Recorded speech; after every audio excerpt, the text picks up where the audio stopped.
सो hey everyone, इस video में हम लोग डिस्कस करेंगे प्रीडेशन के बारे में। प्रीडेशन का मतलब होता है शिकार। अब ध्यान से सुनना, ये दो चीज़ें हो सकती हैं यहाँ पर। एक होता है प्रीडेटर और दूसरी होती है हमारी प्रे। प्रीडेटर वो जो शिकार करता है और प्रे वो जो शिकार हो जाता है। इसको सुनते ही दिमाग में एक एग्जांपल आता है लायन और डियर का। ठीक है, अगर मैं आपसे कहूँ एक ह्यूमन है और वो एक प्लांट को फीड करता है, तो क्या ये भी प्रीडेशन है? ये भी एक प्रीडेशन के टाइप में कंसिडर किया जाता है। इसीलिए प्रीडेशन हमारे लिए बहुत ज़्यादा ज़रूरी होता है। Predation is a necessity. सवाल उठता है क्यों, क्या क्या वो रीज़न्स हो सकते हैं? तो हम एक एक करके सारे रीज़न्स को डिस्कस करते हैं। पहला रीज़न प्रीडेशन का ज़रूरी होना वो होता है कि इससे क्या हो जाता है, एनर्जी जो होती है ना वो ट्रांसफ़र होती रहती है एक ट्रॉपिक लेवल से दूसरे ट्रॉपिक लेवल में। जैसे प्लांट है, प्लांट के पास एनर्जी है, फोटोसिंथेसिस से फूड बनाया उसने, वो एनर्जी आगे कैसे जाएगी? ऑब्वियसली किसी को उसको खाना पड़ेगा। जैसे उसको एक गोट खा लेती है, तो गोट ने क्या करा, इसको प्रीडेशन कर दिया इसका, और उसके बाद ये एनर्जी गोट से जाएगी लाइन के अंदर। तो इस तरह से प्रीडेशन की हेल्प से एनर्जी का ट्रांसफ़र होता रहता है। दूसरी इंपॉर्टेंस इसकी ये हो जाती है कि जो हमारे प्रीडेटर्स होते हैं वो क्या करते हैं, प्रे की जो पॉपुलेशन है उसको कंट्रोल में रखते हैं। कैसे रखेंगे?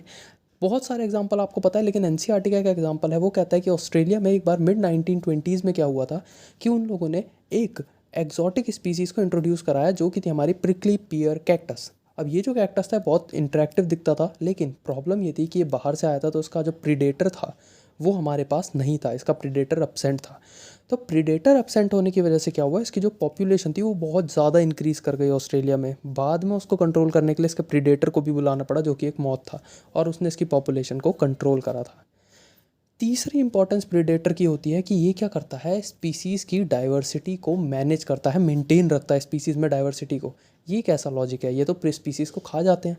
एक्चुअल में क्या होता है कि ये मेंटेन करते हैं स्पीसीज़ की डाइवर्सिटी को। क्या करते हैं ये आपस में कंपटीशन रिड्यूस करवा देते हैं।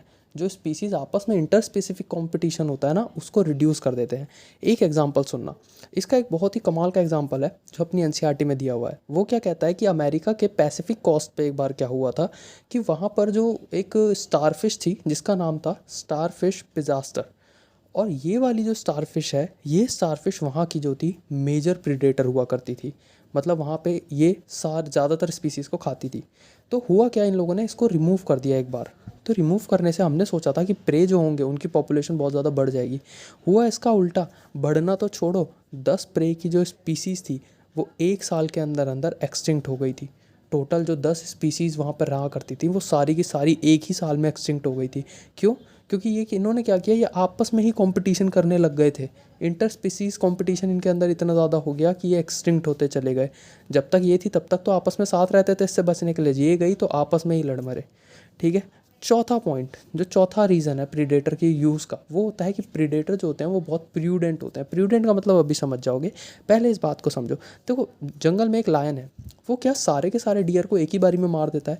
नहीं, लायन इस बात को समझता है कि अगर उसने सारे डियर को मार दिया तो डियर एक्सटिंक्ट हो जाएंगे, और अगर डियर एक्सटिंक्ट हो गए तो इवेंचुअली खाने की कमी की वजह से शेर खुद भी एक्सटिंक्ट हो जाएगा। तो इसलिए वो कभी भी सबको एक साथ नहीं मारता, इसीलिए उसे प्रूडेंट बोलते हैं, मतलब समझदार। ठीक है। अब प्रीडेटर तो मारते रहेंगे, तो क्या प्रे खुद को बचाने के लिए कुछ करेंगे? नहीं। तो प्रे भी खुद को बचाते हैं प्रीडेटर से। कैसे? बहुत सारी टेक्निक्स का यूज़ कर करके। पहली टेक्निक होती है कैमोफ्लाज।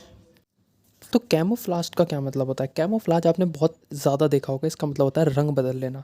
ऐसे बहुत से ऑर्गेनिज्म होते हैं, एक एग्जांपल आपने गिरगिट पढ़ा है, कुछ फ्रॉग्स के अंदर भी एबिलिटी होती है और कुछ इंसेक्ट्स होते हैं जिनके अंदर ये एबिलिटी होती है। दूसरा होता है कुछ क्या करते हैं, अपने अंदर पॉइजन डेवलप करवा लेते हैं। अब पॉइजन कैसे डेवलप करवाते हैं, इसका एक बड़ा इंटरेस्टिंग एग्जाम्पल एनसीईआरटी ने दिया है। वो क्या है, एक मोनार्च बटरफ्लाई होती है। वो क्या करती है, जब वो अपने कैटरपिलर के स्टेज में रहती है, जब उसका कैटरपिलर स्टेज चल रहा होता है, तो उस टाइम पे कुछ पॉइजनस वीड्स को खा लेती है। तो पॉइजनस वीड को खाने से क्या हो जाता है, उसकी कैटरपिलर स्टेज में उसकी बॉडी के अंदर कुछ पॉइजन रह जाता है, और जो जब वो बटरफ्लाई बनती है तो उसके अंदर भी आ जाता है। अब इसकी वजह से बटरफ्लाई का जो टेस्ट होता है ना, वो बहुत ज़्यादा डिसटेस्टफुल हो जाती है। तो इसका टेस्ट इतना ख़राब होता है कि कोई भी बर्ड इसको आकर के नहीं खाता है। तो इससे क्या हुआ कि प्रे दोबारा अपने आप को बचा पाया।